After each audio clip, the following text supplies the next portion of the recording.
अनंत उपकारी परम आराध्य प्रभु महावीर को नमन। परम श्रद्धेय आचार्य प्रवर, श्रद्धेया साध्वी प्रमुखाश्री जी, श्रद्धेय मुनिश्री राजगरण जी स्वामी, सादर सभक्ति वंदना।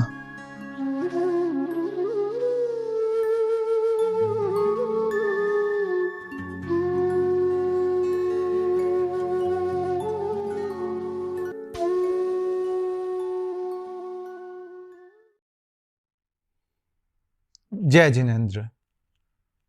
25 बोल की श्रृंखला के अंतर्गत 8वां बोल योग 15।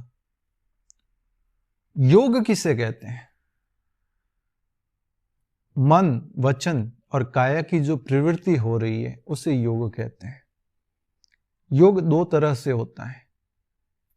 आत्मा कोई भी एक्टिविटी करती है उसमें पुद्गल की अपेक्षा रहती है।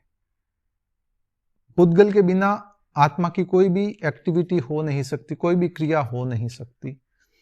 आप मन से सोचते भी हैं तो उसमें भी मनोवर्गणा के पुद्गलों को ग्रहण करना होता है। आप बोलते भी हैं तो भाषा वर्गणा के पुद्गलों को ग्रहण करना होता है। कंठ के द्वारा वह पुद्गल ग्रहण होते हैं और मुख के द्वारा हम बोलते हैं। काय वर्गणा के अंतर्गत औदारिक आदि वर्गणा है, उनको हमने ग्रहण किया हुआ है। तो कोई भी क्रिया होती वह पुद्गल के अभाव में हो नहीं सकती है। पुद्गल की उसमें अपेक्षा रहती ही है। योग मन, वचन और काया की जो प्रवृत्ति है उसे योग कहते हैं। भगवान ने योग के 15 भेद बताए हैं। मन के 4, वचन के 4 और काय के 7। मन के 4 हैं सत्य मनोयोग, असत्य मनोयोग, मिश्र मनोयोग और व्यवहार मनोयोग। मनोयोग किसे कहते हैं? मन के अंतर्गत जो भी चिंतन मनन आदि किया जाता है, विचारणा की जाती है, वह मनोयोग कहलाता है। उसके 4 भेद हैं। सत्य मनोयोग यानी किसी सत्य बात के लिए जो हम चिंतन करते हैं कि ये सही। सही क्या है? देश के प्रधानमंत्री कौन है? मन में चिंतन कर रहे हैं कि नरेंद्र मोदी देश के प्रधानमंत्री हैं। अमुक मेरे गुरु हैं, अमुक मेरा धर्म है। ये सारा जो चिंतन सही है, यथार्थ है, वह सत्य मनोयोग कहलाता है। किसी ने कोई चोरी की है और कहीं पर भी जैसे मालूम पड़ा कि वहां पुलिस आ रही है, उसके मन में क्या प्रतिक्रिया होगी कि चोरी तो मैंने ही की, मगर मालूम नहीं पड़ना चाहिए, मैं मना कर दूंगा, ये कर दूंगा, वो कर दूंगा। ये सारा असत्य मनोयोग। क्रिया उसने ही की है मगर उससे वह बचने का प्रयास कर रहा है। जो मन में चिंतन चलता है वह सत्य सही है तो सत्य मनोयोग, गलत है तो असत्य मनोयोग। मिश्र होता है, थोड़ा सही थोड़ा गलत। कोई भी है, जैसे मैं ये वीडियो रिकॉर्डिंग कर रहा हूं, जब मुझसे पूछा गया कि ये वीडियो कितने मिनट का बने तो मैंने कहा लगभग 4-5 मिनट में कंप्लीट कर दूंगा। अब लगभग 4-5 मिनट मैंने लगभग शब्द लगाया तो ठीक है, और मैंने कहा 8 मिनट में कंप्लीट कर दूंगा। 8 से 1 सेकंड भी ऊपर हुआ या 1 सेकंड भी कम हुआ जो मैं मन ही मन चिंतन कर रहा हूं, कारण कि मन और वचन दोनों आपस में जुड़े हुए हैं। आप जैसा मन में चिंतन करेंगे वैसा ही शब्द के द्वारा, वचन के द्वारा आप बाहर एक्सप्लेन करेंगे। यदि आप चिंतन कुछ और कर रहे हो और बोल कुछ और रहे, ऐसा संभव ही नहीं है। जो चिंतन होगा वही हमारे मुखारविंद से, हमारे मुंह से निकलने वाला है। तो मन में आया कि मैं 8 मिनट में ये कंप्लीट कर दूंगा, कोई भी आपका टास्क है, और उससे अगर पहले हो गया या उससे अधिक हो गया तो ये मिश्र हो जाता है।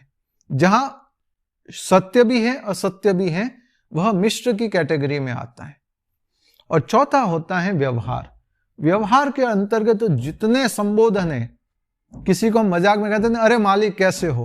अब वो मालिक थोड़ी ना है आपका, मगर एक व्यवहार की भाषा में हम किसी के बारे में चिंतन किया। अब कई मेरे मित्र हैं जो जिनके साथ मैं रहता था, मुझे ऐसे ही मजाक में प्रभु बोलते हैं। अब मैं कोई प्रभु तो हूं नहीं, मगर एक व्यवहारिक भाषा में कि मुझे धर्म से शुरू से अट्रैक्शन रहा है, लगाव रहा है, इसीलिए वो मुझे प्रभु बोलते हैं। तो ये एक व्यवहार के अंतर्गत हो गया कि एक तरह से मेरा उनके लिए संबोधन हो गया।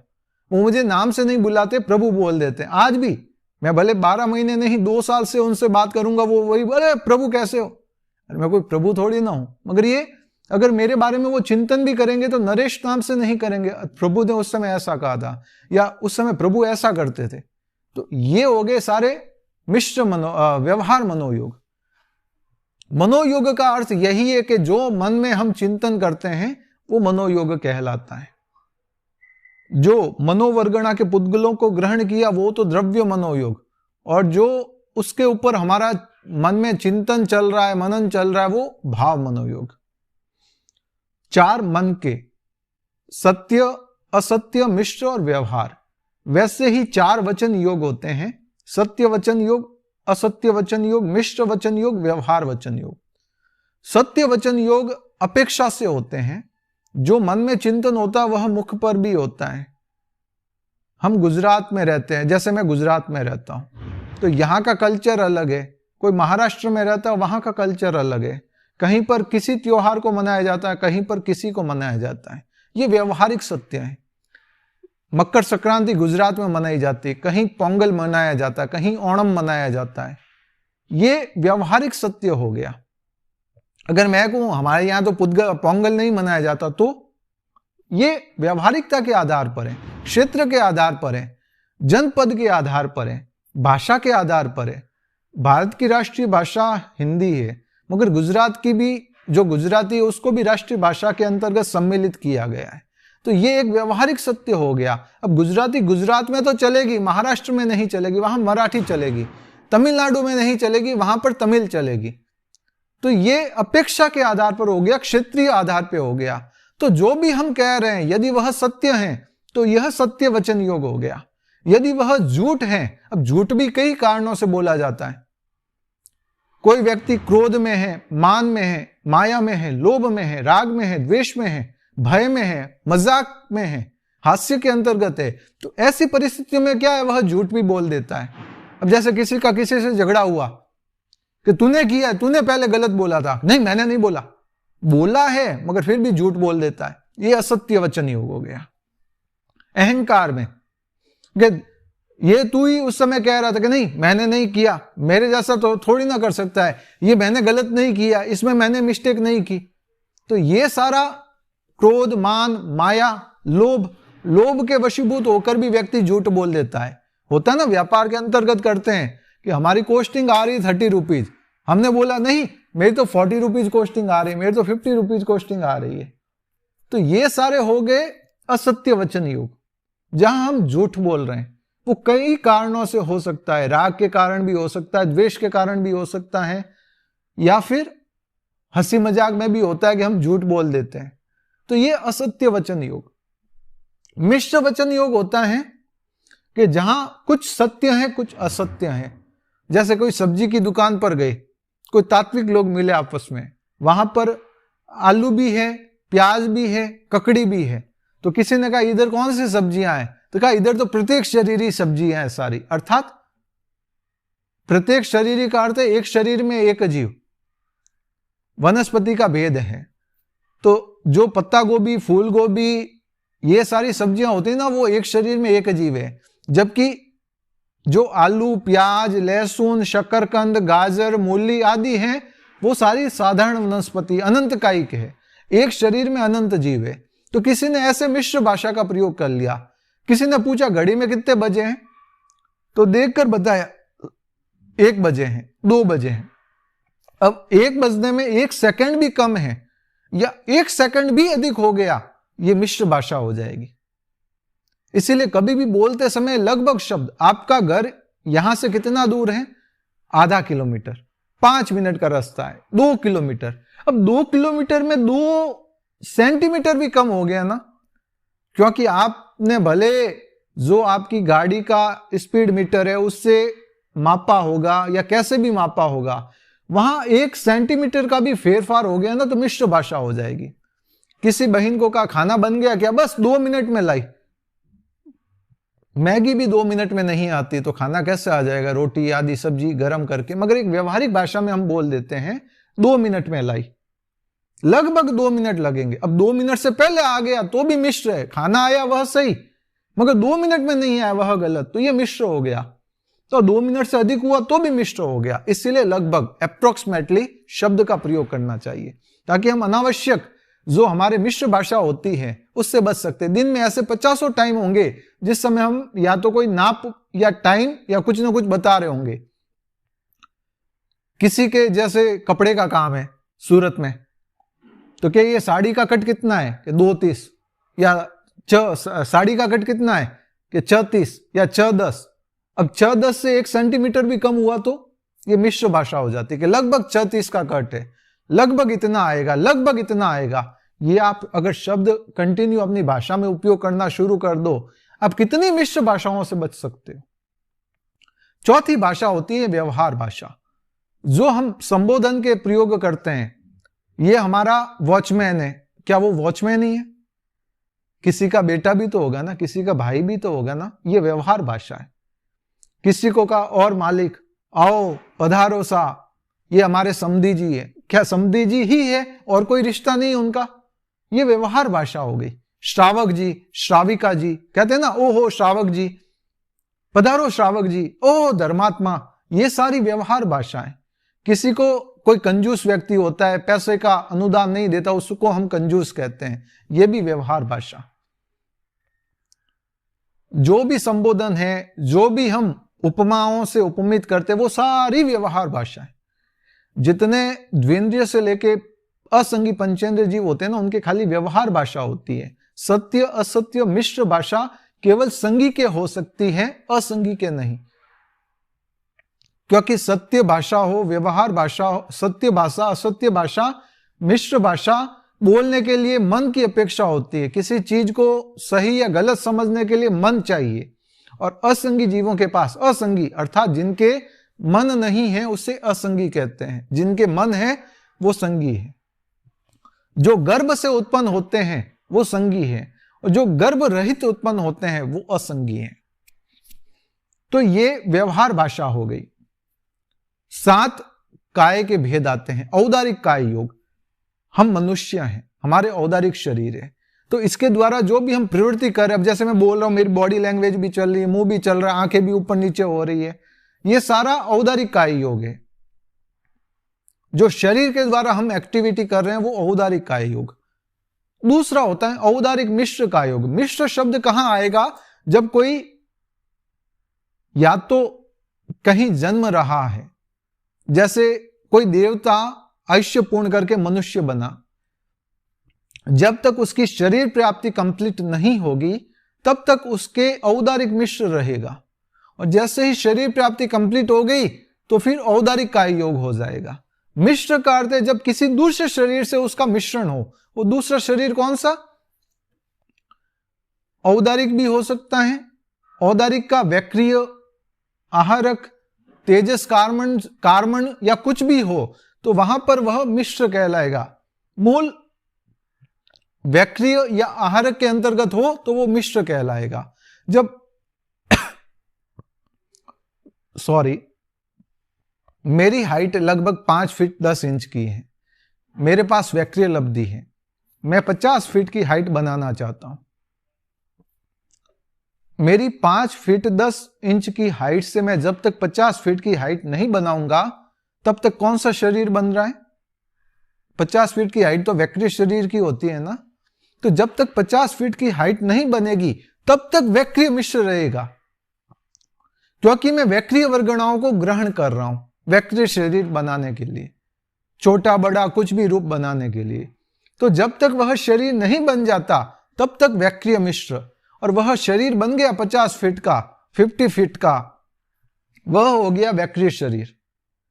पुनः जब मैं वापस मेरे मूल रूप में आ रहा हूं औदारिक शरीर में, तो जब तक मेरा 5 फीट 10 इंच का हाइट नहीं हो जाता तब तक औदारिक मिश्र रहेगा, कारण कि मैं औदारिक वर्गणाओं को ग्रहण कर रहा हूं। वैक्रिय शरीर था, उसमें औदारिक वर्गणा ऐड हो रही है मेरे मूल स्वरूप में आने के लिए। तो जब तक मेरा 5 फीट 10 इंच का हाइट पुनः नहीं हो जाता तब तक औदारिक मिश्र रहेगा। मिश्र कब होता है? जब हम कोई दूसरा शरीर बना रहे हैं या पुनः अपने शरीर में आ रहे हैं, तो जब तक वो नहीं बन जाता तब तक उसका मिश्र रहता है। जो शरीर हम बना रहे हैं वह शरीर जब तक नहीं बन जाता तब तक उसका मिश्र रहता है। देवता या नरक के जीव जब वहां जन्मते हैं तो जब तक उनके शरीर प्राप्ति पूर्ण नहीं होती तब तक वैक्रिय मिश्र रहता है। जैसे ही शरीर प्राप्ति पूरी हो गई तो वैक्रिय काय योग हो जाएगा। तो औदारिक काय योग क्या होता है? हमारी जो भी मूवमेंट हो रही है वो औदारिक काय योग।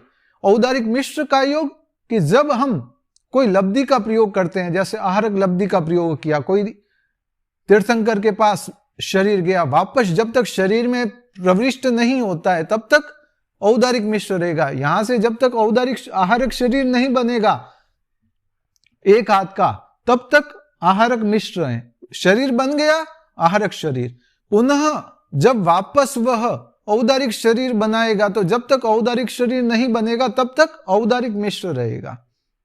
थोड़ा कंफ्यूजन वाला है, मगर 2-4 बार अवश्य इसको रिवाइज कर लीजिएगा, क्लियर हो जाएगा कि जो शरीर हम बना रहे हैं वो जब तक नहीं बनता है तब तक उसका मिश्र है। इतना कॉन्सेप्ट क्लियर कर लीजिए।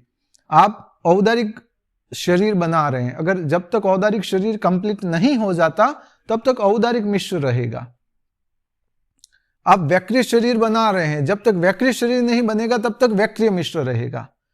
देवता और नरक के वैक्रिय शरीर होता है। देवता चाहे तो हमारे जितनी उनकी हाइट होती है वो 1 लाख योजन की हाइट बना सकते हैं। 1 लाख योजन यानी अप्रोक्सीमेटली 13 लाख किलोमीटर लंबी हाइट बना सकते हैं। इतना बड़ा विशालकाय रूप बना सकते हैं, इतनी उनकी कैपेबिलिटी होती है, बनाते भी है। 13 लाख किलोमीटर्स, ये होता है उसका एक शरीर का महत्व। जब तक वह हाइट नहीं बनेगी तब तक वैक्रिय मिश्र रहेगा, और जैसे पुनः कंप्लीट वापस अपने मूल रूप में नहीं आएगा तब भी मिश्र रहेगा। औदारिक औदारिक मिश्र, वैक्रिय वैक्रिय मिश्र, आहारक आहारक मिश्र। और 7वां होता है कार्मण काय योग। कार्मण काय योग कब होता है? केवल 2 परिस्थितियों में होता है। या तो कोई केवली समुद्घात करता है, तो यह गहरा विषय हो जाएगा। केवली समुद्घात को मैं अलग से एक्सप्लेन करने का भाव रखता हूं। तो उस समय 3रे, 4थे और 5वें समय में कार्मण काय योग होता है। या फिर जीव जब आयुष्य पूर्ण करता है और आगामी गति में जाता है और वहां यदि वक्र गति है, अर्थात जन्म स्थान सीधा नहीं है। अब जैसे मैं यहां पर हूं, मेरा जन्म स्थान यहां है, सीधा है, तो मैं एक समय में सीधा पहुंच जाऊंगा। यदि मैं यहां पर हूं और मेरा जन्म स्थान यहां है तो मुझे यहां से यहां जाना पड़ेगा, क्योंकि गति जीव की सीधी होती है, टेढ़ी नहीं होती है। यहां से यहां जाऊंगा, यहां से यहां आऊंगा। तो प्रथम समय यहां से यहां, दूसरा समय, तो प्रथम समय अनाहारक होता है, फिर दूसरा समय आहारक होता है। तो ये पूरा एक अलग ही चैप्टर है, उसको कभी अवसर आया तो समझाने का प्रयास रहेगा कि जिस समय ये जो 3 शरीरों के साथ मिश्र नहीं होता है तो उस समय केवल कार्मण काय योग होता है। इसे अनाहारक अवस्था भी कहते हैं, जिस समय शरीर कुछ भी आहार नहीं कर रहा है। ये योग के अंतर्गत आहार नहीं हो रहा है। कुछ जिज्ञासाएं हो सकती है। पहली जिज्ञासा कि शरीर तो 5 बताए लास्ट बोल में, औदारिक, वैक्रिय, आहारक, तेजस और कार्मण, मगर यहां काय योग 4 के ही हैं, तेजस काय योग क्यों नहीं? कई लोग कहते हैं कि यह तो सूक्ष्म शरीर है इसीलिए इसका नहीं है। सूक्ष्म शरीर तो कार्मण भी है, फिर उसका क्यों लिया? मूल चीज है कि योग स्वयं ही तेजस शरीर है, क्योंकि जो भी प्रवृत्ति हो रही उसमें एनर्जी चाहिए, चाहे मन की प्रवृत्ति हो, वचन की प्रवृत्ति हो या काय की हो। उसमें जब तक एनर्जी नहीं होगी, उसमें जब तक ईंधन नहीं होगा, उसमें जब तक ताकत नहीं होगी, जब तक उसमें एक विद्युत नहीं होगी, तब तक वह कार्य निष्पन्न नहीं होगा। और वह मिलती है तेजस शरीर से। तो योग स्वयं ही तेजस का योग है, इसीलिए उसका अलग से भेद नहीं है। योग स्वयं ही मन, वचन, काया की जो प्रवृत्ति है, वो एक्टिविटी है, वो तेजस शरीर से ही हो रही है। इसीलिए तेजस को अलग से काय योग के रूप में उल्लेखित नहीं किया है।